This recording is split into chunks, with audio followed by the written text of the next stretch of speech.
Tidakkah kamu sering merasa terasing meskipun dikelilingi banyak orang? Misalkan, kamu sedang nongkrong dengan teman-temanmu, lalu salah satu dari mereka memposting foto di media sosial tanpa menyertakan kamu di dalamnya. Rasanya kayak ditinggal di luar, bukan?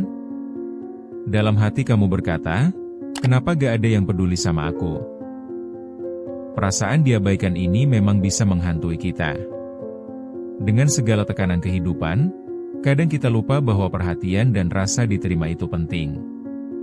Tak heran jika kita jadi terjebak dalam pola pikir yang membuat kita terus-menerus mencari validasi dari orang lain. Sebelum perasaan ini semakin mendalam, sebaiknya kita mulai memahami alasan di balik ketakutan tersebut. Pertama, perasaan ketidakberdayaan seringkali bikin kita merasa bahwa keberadaan kita itu tidak penting.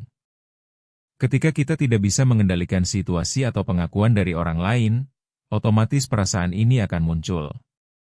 Misalnya, seorang mahasiswa yang selalu mendapat nilai bagus tapi merasa tidak diperhatikan dosennya dapat merasakan hal ini.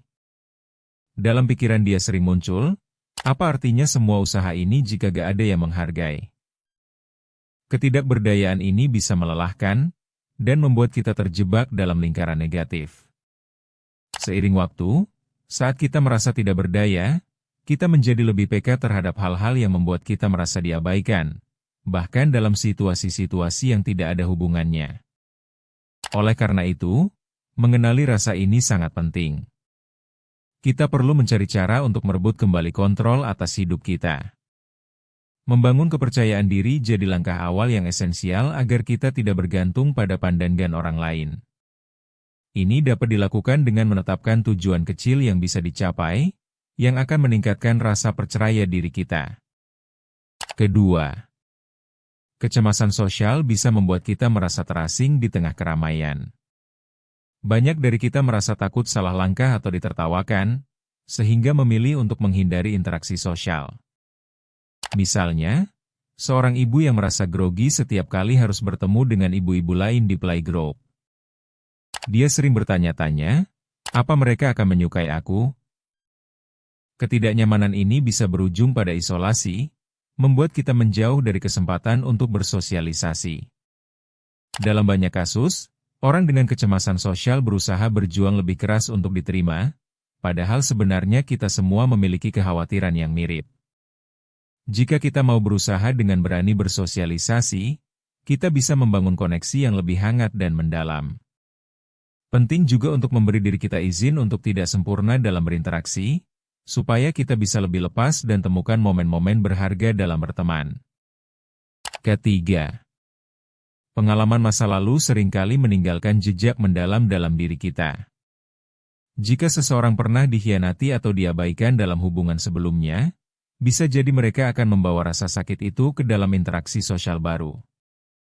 Misalnya, seorang remaja yang selalu jadi korban bully pasti akan merasa takut untuk berinteraksi dengan teman sebaya di sekolah baru. Dalam otaknya, dia berulang kali berpikir, kalau mereka tahu tentang masa lalu aku, mereka pasti gak mau berteman. Rasa trauma ini menciptakan pola pikir akan pengulangan yang membuat kita tidak nyaman dalam lingkungan sosial baru. Menghadapi dan memahami rasa sakit itu, serta belajar membuka diri kembali, adalah langkah penting untuk menyembuhkan luka lama. Dengan berbagi cerita kita dengan orang yang kita percayai atau bahkan melalui terapi, kita dapat membantu diri sendiri untuk tidak terjebak dalam bayangan masa lalu, dan memberikan kesempatan baru bagi hubungan yang lebih sehat. Keempat, mari kita akui, media sosial seringkali membuat kita terjebak dalam perbandingan yang tidak sehat.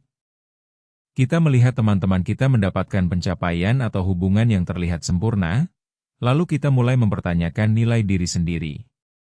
Misalnya, seseorang mungkin melihat postingan teman yang berlibur ke luar negeri dan membandingkannya dengan hidupnya yang hanya berkutat di rutinitas harian.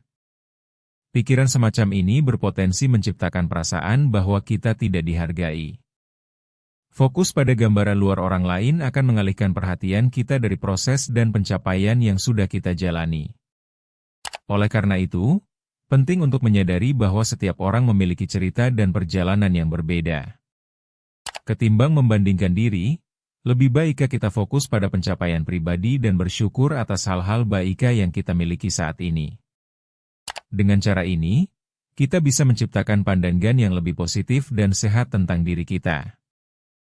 Kelima, ketika kita merasa tidak dipedulikan, rasa sakit itu bisa sangat mengganggu.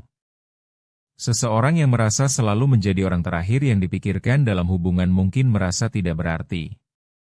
Misalnya, seorang pekerja yang selalu mengajukan ide tapi tak pernah diindahkan pasti merasakan frustrasi.